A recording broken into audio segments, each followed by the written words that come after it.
Hello everyone, and welcome to our session today on boosting B2B conversions. Joining us today is Richard Lee from Dynamicweb, and we are excited to have such a fantastic turnout today. Before I pass it over to Richard to cover on this hot topic, I would like to remind you that we are recording this session and it will be posted to our on-demand webinar library for you to review and share with anyone. And if you do have any questions, please feel free to type those into the questions box. We will get them answered during our Q&A time at the end of our session. And so now I'm going to pass it on to Richard to kick off our presentation. Thank you so much, Angie, and thank you to Innovia for hosting today's webinar. Again, the topic today is boosting B2B conversions. And for whomever asked if this would also cover B2C, the answer is yes. And I'll try to touch upon it where maybe the differences are, but I'm happy to address that side of the coin as well. So let's just advance the deck over here. So Angie and I, this is what we look like. And today's agenda. So we're going to focus on these 4 topics today. The first being conversion optimization, what it is, how to track it, how to measure it. Then A/B split tests is one way of improving optimization, what that is, and an example of how to do it or what it looks like. And then user segmentation, another way of, instead of sending one message to everybody, you could send a message to a very specified group of customers based on various behavior. I'm going to give you an example of that on the live demo as well. And then 5 B2B conversion rate optimization tactics that any of you can apply, B2B, B2C, and to help with improving optimization on your site. So let's dive right in here. So what's a conversion? So in the, I'll just define it first. So that conversion is the percentage of website visitors that take a desired action. So let's see here. I won't go into that slide. Let's say that desired action is, right? So you have a website and you have various things, pages, activities, things that people can do. And that could include, if it's e-commerce, that could include adding it to the shopping cart or adding it to their favorites list. It could be viewing a product, viewing a specific product, viewing a warranty for a product. It could be various different pages, different types of behaviors, or essentially what I said before as a definition, a percentage of website visitors that take a desired action. Now, desired means that it's technically what they desire, but you desire to know how many of them are clicking there, or how can I drive more people to click there, right? So that's kind of the goal of the marketing person behind the website who is tasked with improving conversions. Just to go back a little bit, in the early days of the internet and the web, that the old days, that people wanted to just look up how many hits I get on my website, and that was a very, by today's standards, very primitive way of looking at things, because there were many things that went into, who's showing up in your site. And today it's not just human beings, it's also bots like Google's search bot. So today it's really around an action that someone is taking in order to possibly move them down the field of becoming a customer, or of buying a large ticket item, or of just counting on your site as a source for information or products, etc. Okay.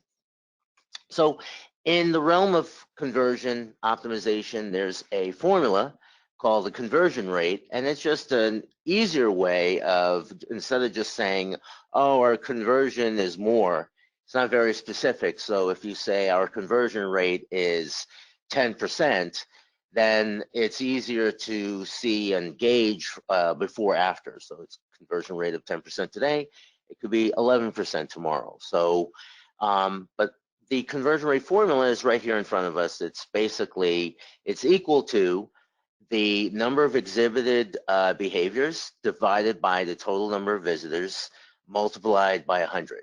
So let's say the example, we have 10 people that sign up for our newsletter, and we get 100 people showing up on our site per day. It's 10 divided by 100 times 100, it comes out to 10%. Right? And we times it by 100 to make it into a percentage, not just like a decimal number. Okay, so let's start. Before we get into that, if you have any questions, like Angie said, throw it in there. You might be inspired during a section of my deck to put it inside there. And just a little bit further about conversions is that, we see it from the web, obviously, but if you were just to do this in a lunchroom, let's say like at Innovia's office, if I put these Amish donuts that they're known for in South Bend, Indiana, inside of the lunchroom, just to give you an analogy here beyond the web, because sometimes you see a formula and you might zone out. And basically, you want to count how many people go into the lunchroom throughout the day. But of those that went into the lunchroom, how many of them ate a donut, either whole donut, a little piece of the donut? And that's essentially like a conversion rate over a donuts. I don't know if you've ever heard an example like that before, Angie, but I thought you reminded me of that when we were talking before we started. So let's move on here to the specifics now that are not just analogies. These are real things here. So A/B split testing. So A/B split testing technically is possibly the two words together. You might hear it as A/B testing or split testing, or sometimes as all of these together, though I am being redundant, A/B split testing. And basically it's comparing or making a small change, essentially one change on a page to see if that change influences people to act on that, or like that call to action button, in this case, the add to cart button. I change it from the color red to the color like bluish, purplish. And that's a theory that the marketing manager or whomever is tasked with maintaining the website has in their mind. And then they can take action on that by basically making a separate page. Like in this case, this is a product list page. It's listing products on the pages, and it has an add to cart button there. And it's in a page like this that you can send half of your customers to the site. So let's say you get 100 site visitors a day. 50%, when they go to the site, they would see the red button. The other 50% would see the blue button. And they can still transact as normal, but the system or a platform, let's say, or if you're using Google Analytics as well, you could track what percentage of that total audience is going to add an item to the cart because they saw a red button versus the ones that saw it with a blue button. And the result of that can be summarized in the report, and then the webmaster or whomever who's tasked with the site can say, okay, I want the blue button pages or the blue button add to cart buttons to be the prominent button as the color of the add to cart button, since the reports are showing that we're getting 20% more conversions towards people adding to the cart. And that's one example of the A/B split test. So let's start jumping into a live demo here with Dynamicweb as the actor here. So let me go here to something called a users and user smart search over here. And what I'm going to demonstrate to you is how, using a platform like Dynamicweb, you can do an A/B split test rather easily. Now, I don't, I'm trying to be fair, and even though I'm the product evangelist for selling the virtues of our platform, an A/B split test does not require a platform like ours to do it. If you had a platform like ours to do it, it would be a little easier to do, because the A/B split test is technically doing it's basically putting a fork in the road at the very beginning entry point when people are coming into your site. And the fork is actually controlled through some method, and the flow is tracked through a system to measure the benefit of the A/B test.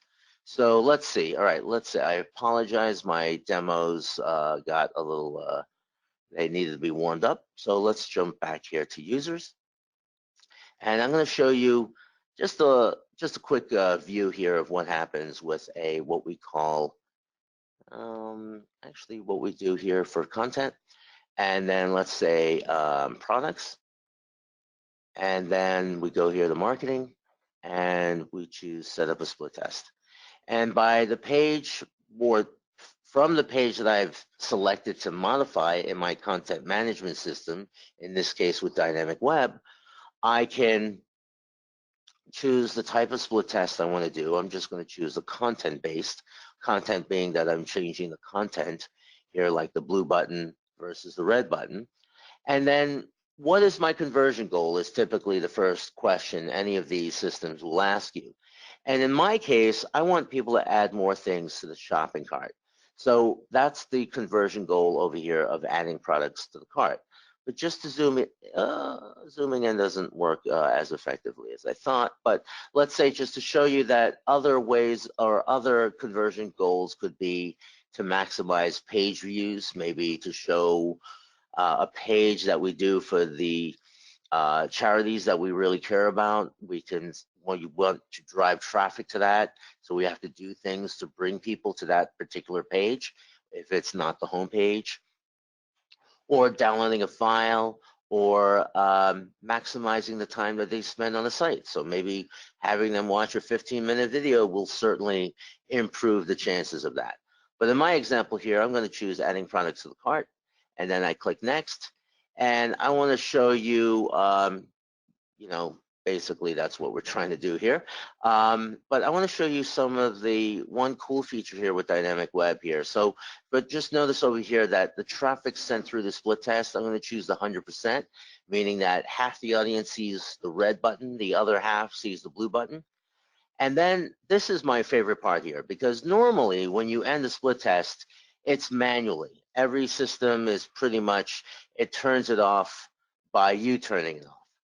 But with Dynamicweb, you have these other options, but my favorite one is this one, when the result is significant.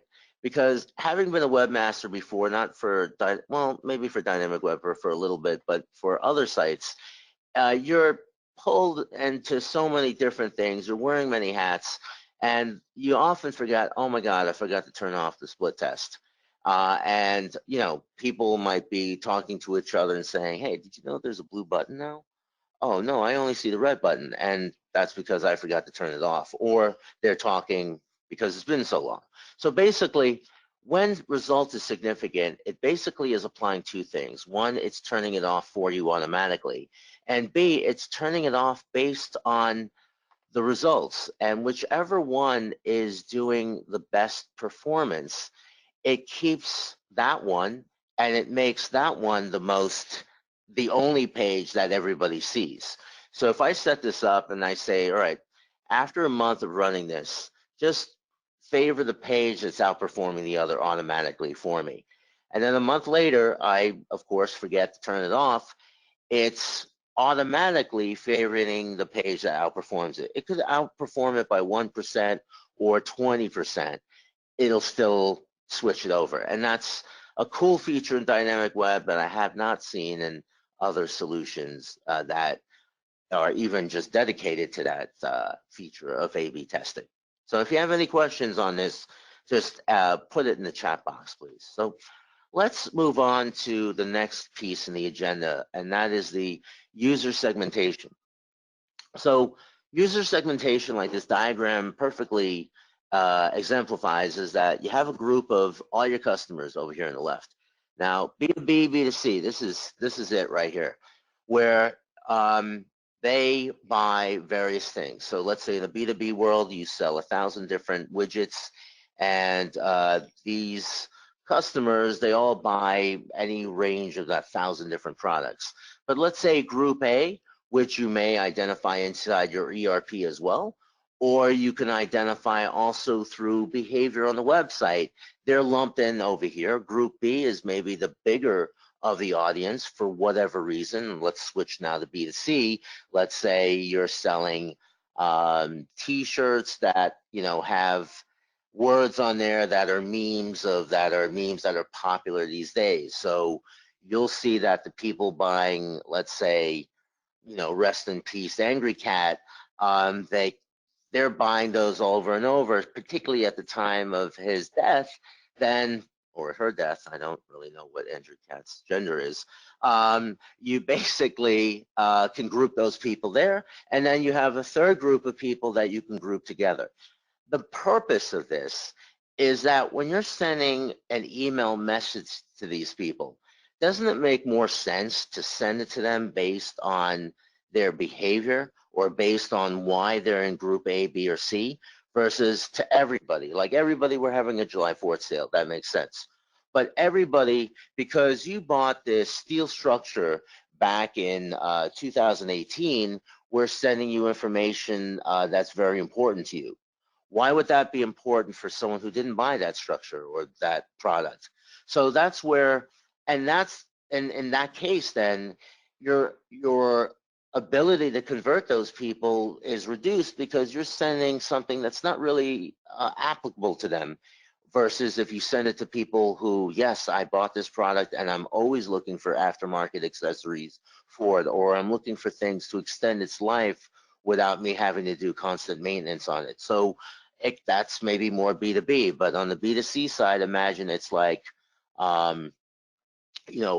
look at this and we'll give you 10% off or some type of opportunity for them for products. Or you know what, you bought this product 6 months ago and we know on average it lasts really for 3 months. Or there's a consumable aspect to it, like you bought this printer, it came with the starter ink, it's time for more ink.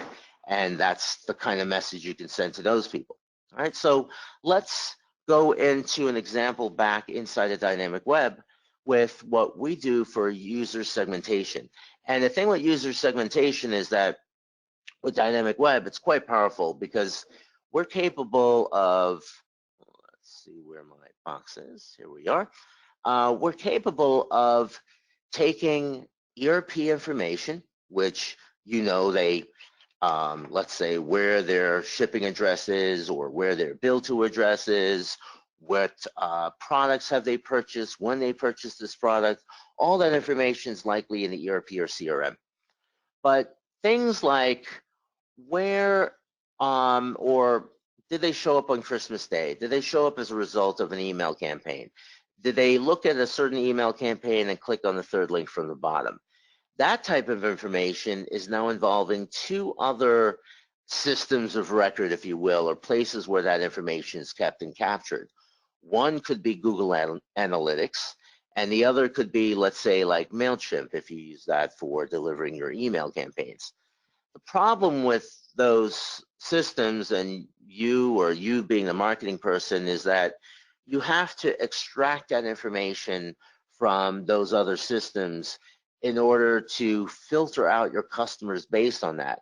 And in the case of Google Analytics, you know that Google Analytics is not providing the details of who those customers are.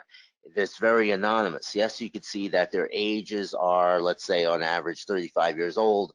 They are mostly based in the United States and they're mostly female. But you don't know specifically who they are because you're unable to tie that to your actual customers. Whereas with Dynamicweb, those are things that we could see if we have access to that information. So if you have a form or you have details, let's say your B2C site that says like, okay, we want to know all about you. So if you give us all of these or answer these demographic like questions, I'll give you a 50% off coupon that includes free shipping. So you can go to town. And that's a great way of getting a ton of information from people by dangling that carrot in front of them. But let me dive into what we can dig out here. So imagine I am the marketing person And instead of counting on the ERP analyst to dig out the information for me in the company that I work for that might be using Dynamicweb, that could be a B2B customer or a B2B company or a B2C company. The two can benefit greatly from this, and I'll start to give examples why. So let's say you want to identify the people who are shipping the product bought to Detroit. So that could be B2B, B2C, to find out, that information, because you might have a product that's perfect for people living in Detroit, or it could be to identify who is shipping to Detroit, because this is an opportunity for us to identify where we should put our next pop-up shop. Now, pop-up shops are more relegated to the B2C world, but a pop-up shop at a B2B convention on, let's say, on trucking parts in the parking lot is also an effective way of finding new customers or supporting existing customers. And this is a cool way of doing it.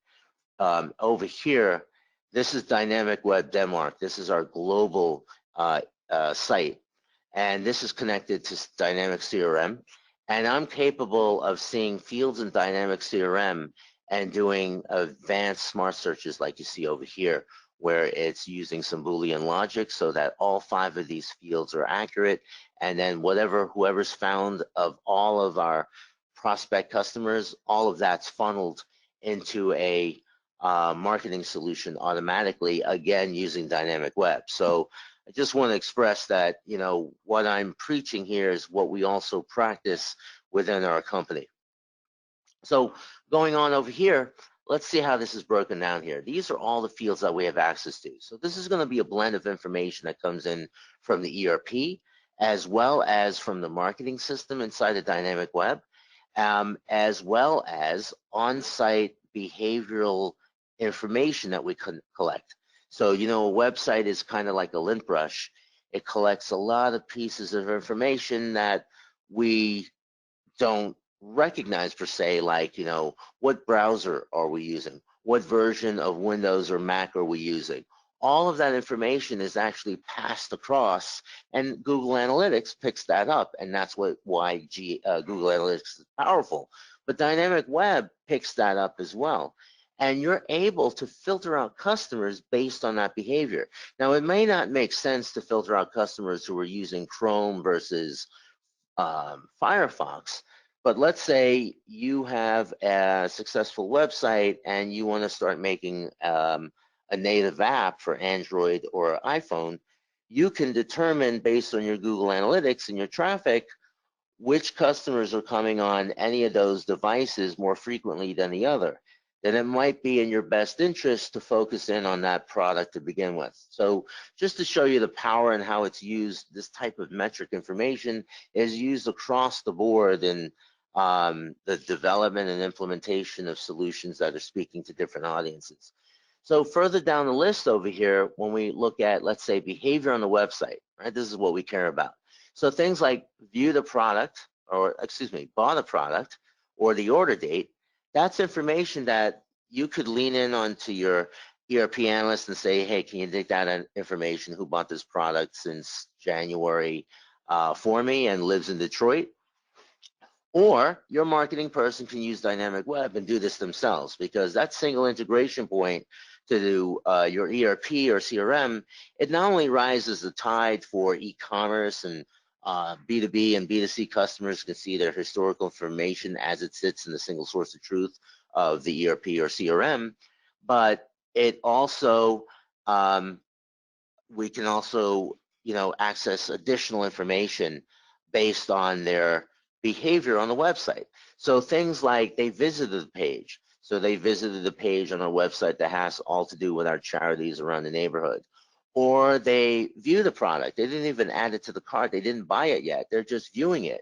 Salespeople love this because they're like, wow, they're looking at this product. How can we get their attention? How can we get their attention? And that's where a marketing person can get a really good idea, and they're sending, again, a very targeted email message. And that's the whole point of user segmentation, is that break up the people that exhibit this behavior over the ones that do this behavior.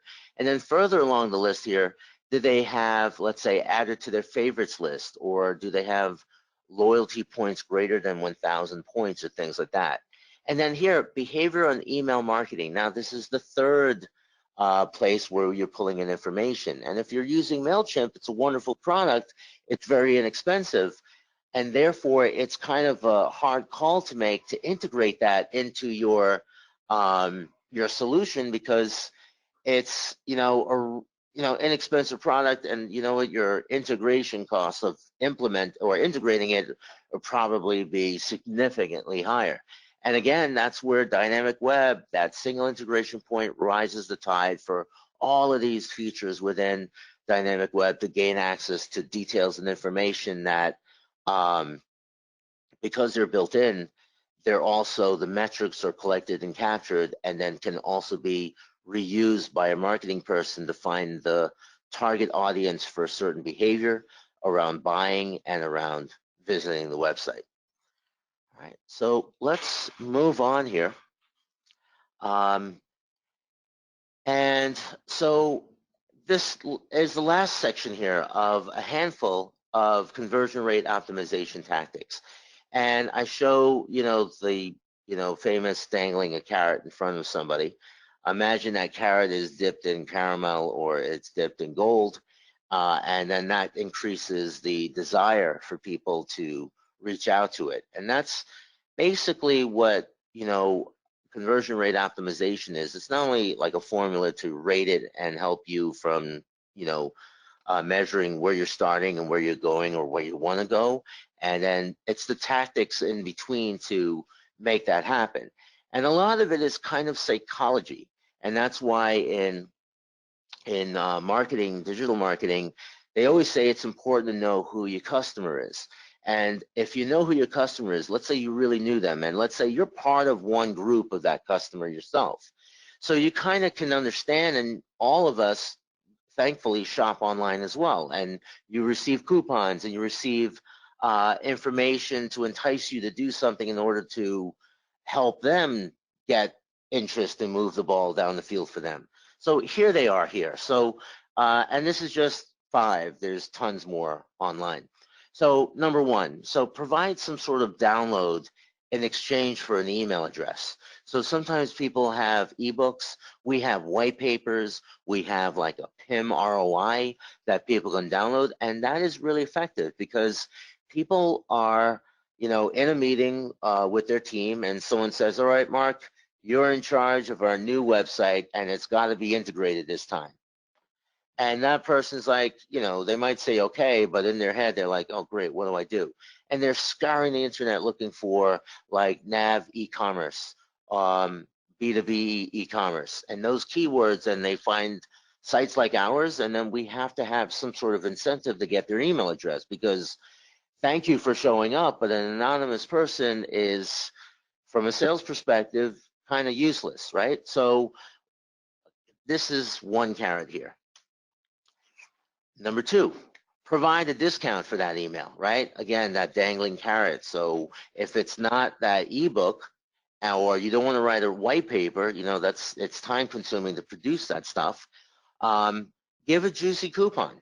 And if you look around, look at your competitors, they're doing 10, they're doing 15%. You can beat all of them and just double it. And just say, we doubled it because so-and-so is half this thing. You could be playful that way, or you could be more bold that way, and see how that makes an impact. So it may not be a true panacea, a true magic bullet, but it's what this is really kind of trial and error. And that's all you marketing people in the room know, that that's kind of the beauty of your profession and your job, is that you get to, throw it on the wall, and if it sticks, great. If it doesn't, you get to throw it on another wall, or throw different things on the wall and see what is effective, and effective not just because of, you thought of it, but really effective because it could have been that day or that time of the year or that product or that promotion, or just sheer luck. But that's where measuring will help you identify why that cause and effect has occurred. Number 3 here, the use of powerful call to actions, or CTAs for short. So those would be like buttons, like click here now to learn about it. And again, like I said, it's psychology. So if you make it either exclusive or urgent, then these kind of words or these types of call to actions written inside of a button may be more effective. So B2Bs, right? There's manufacturing and there's raw material, and sometimes the raw material is hard to come by, and therefore that product, it can't be produced, or it runs out of stock with no intention to replenish them. So the urgency aspect is in your favor to keep people, buying. Or this is the type of email you'd send to somebody when they've left things in the cart, what's called an abandoned reminder email, abandoned cart reminder. That, by the way, is built into Dynamicweb. And so when they left something in the cart, and after that period of time where on average, well, by now they should have checked out, and you B2Cs, that might be 4 hours, where it's tagged as abandoned, and a B2B, they take maybe a few days to place an order. Then you say, all right, then we'll wait a few days before we send basically the same email for B2Bs or B2Cs, which is, this is a limited supply product. As you know, it's in high demand. And as a result, we're going to clean out your cart so that it's not holding in reserve for you when we need to sell it all ASAP. So things like that, the urgency works. Whereas in some realms, particularly B2C, that exclusivity, like, just for you, or because, you're a most valued customer, right? And, or because you've opened the last 20 emails that we've sent to you, and we're capable of gauging that. And that's what Dynamicweb does, called an engagement index, so that you not only opened every email, but you opened it twice on your phone, twice on your desktop, and 2 days after we sent it as well. Things like that. Every touch point or interaction with the things that you can do with Dynamicweb, which is whether show a pop-up or send an email out to people, we're tracking and applying those scores, kind of like the way Marketo does things.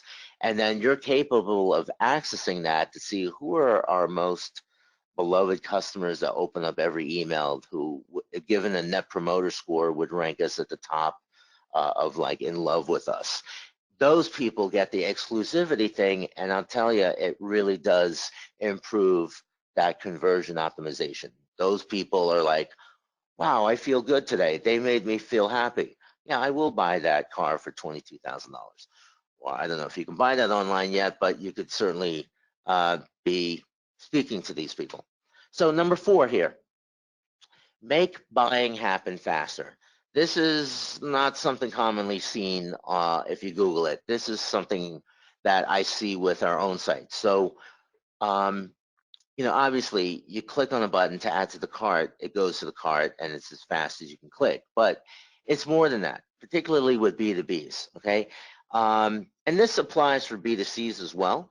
But with the B2Bs, they were maybe used to the old-fashioned way of doing things. So before digital transformation, before the millennials started working for them and demanded the better way of ordering.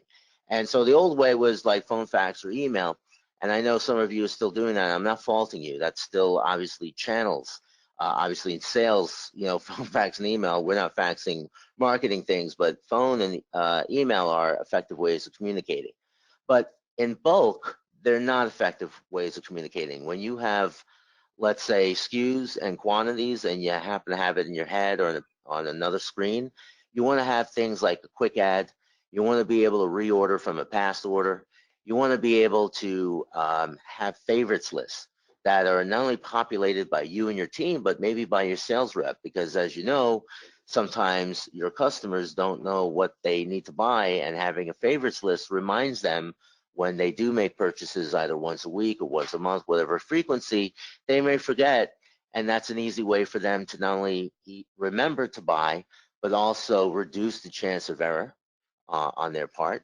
Or let's say upload an order guide, so you can kind of bridge the old school of, like, you remember when they'd email a CSV file, they could do that on the web. So let's jump right into an example of that with a customer here called Forney Industries.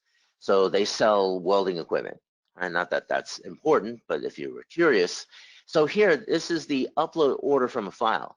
So you take an Excel file, you save it as a CSV, but there are two columns inside that file. Column A is a SKU.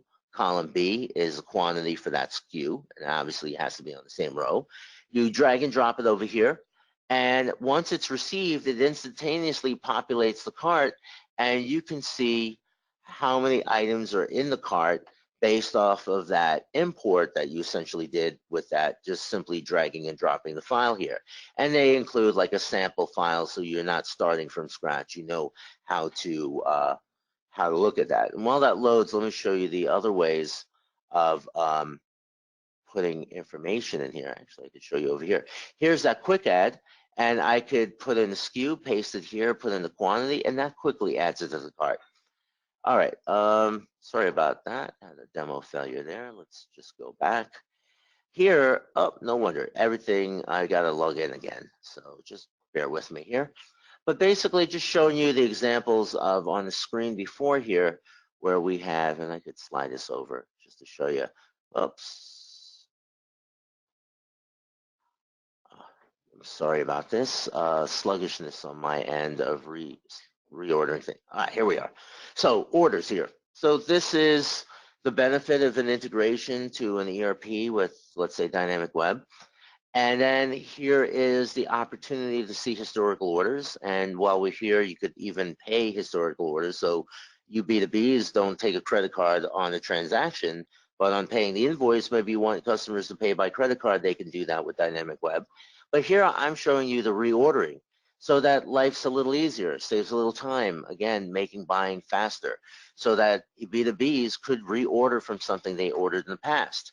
Now B2Cs, let's say, like on Amazon Fresh that I do regularly, I could order things off the web, and or I can order things through Amazon Fresh, and then because I'm ordering it through Fresh, it's essentially the supermarket. I'm ordering the same things over and over. So I always go back to the reorder screen or previous orders or previous purchases and just reorder right from that screen.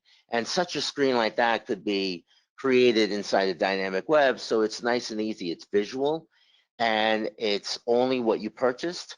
And so instead of seeing access all thousands of products that you sell, it's the only 20 that I buy over and over and over. And anything that saves me time is remembered, and that's why it's a great and effective way for conversions. And last but not least is number 5 here, which is fast, minimal, and mobile. And so the concept here, and this is definitely for both B2Bs and B2Cs, is that it has to be fast.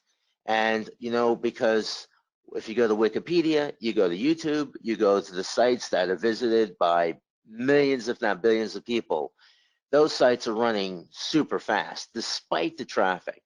But if you're getting only 100 visitors a day by comparison, and your site is really sluggish, then Google is going to rank you down on the list, and you're not going to show up on page 1 anymore because you're slow as molasses.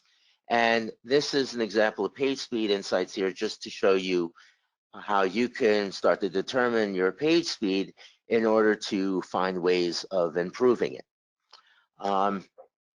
So the next thing here is, and FYI, the page speed is measuring it both from the mobile experience as well as the desktop experience. And as you'll see, that mobile is ranked higher now, or as important as a desktop, because, you know, some of us, we wake up to an alarm on our phone, we grab our phone, we see what notifications we have.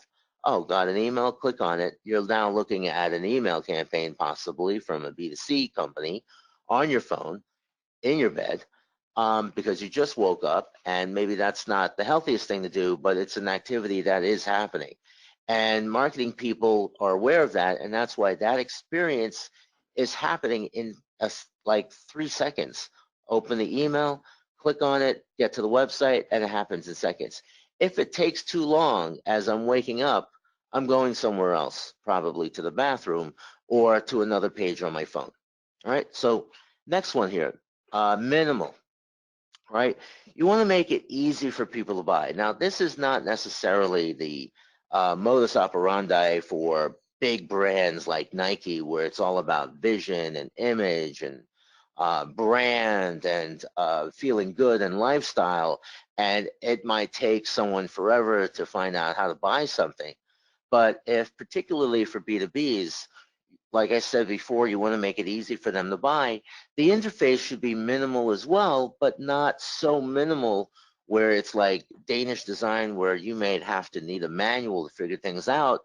You want it also to be intuitive so that people can, you know, understand this, or this is based on this web version, digital transformation version is identical to the paper version or the multi-part form version, right? That's okay if it's replicating paper because that's what we're doing online. We're replicating what happens in real life. And we're just trying to make it easier and faster for people to experience that. And of course, this should be mobile responsive.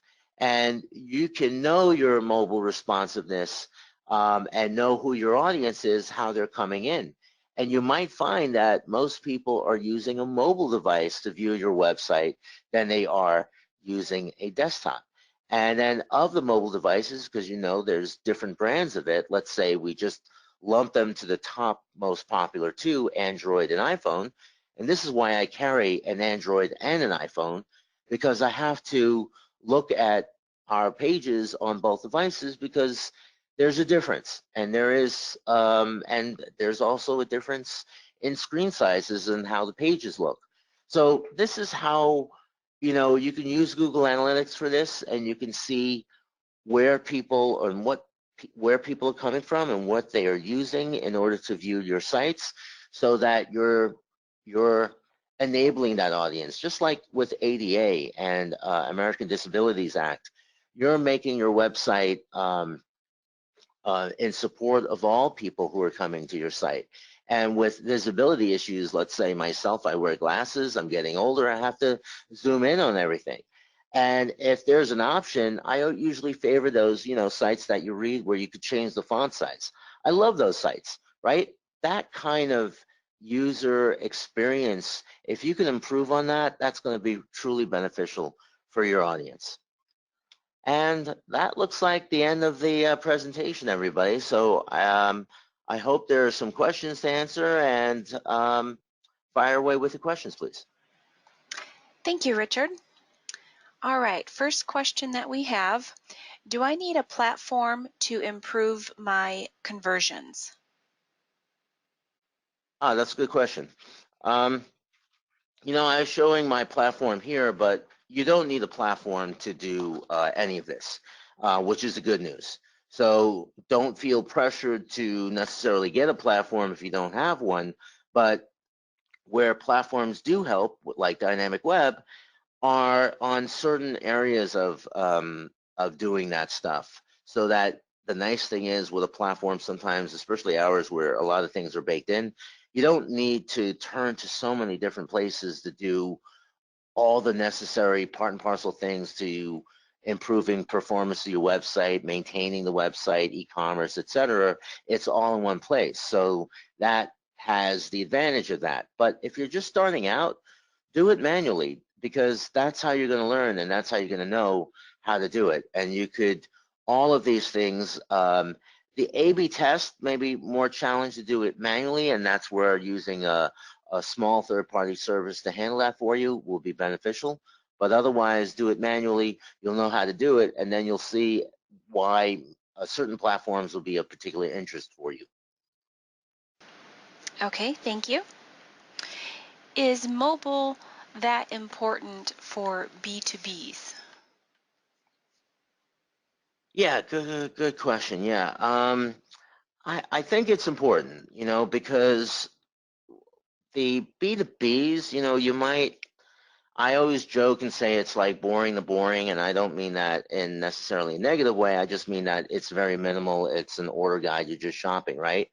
But who is on the other end buying, right? I have a friend who has a plumbing company, and he can't, it's hard to get his children to work for him. But those who do, or those millennials that he hires, are interested in using an app to buy things or using their phone to buy things. So your phone is your mobile device, and that's why I think it's important, because they're more inclined to use their phone, even though it's the same as a desktop. It's just that they're more inclined to do it. That's their device of choice.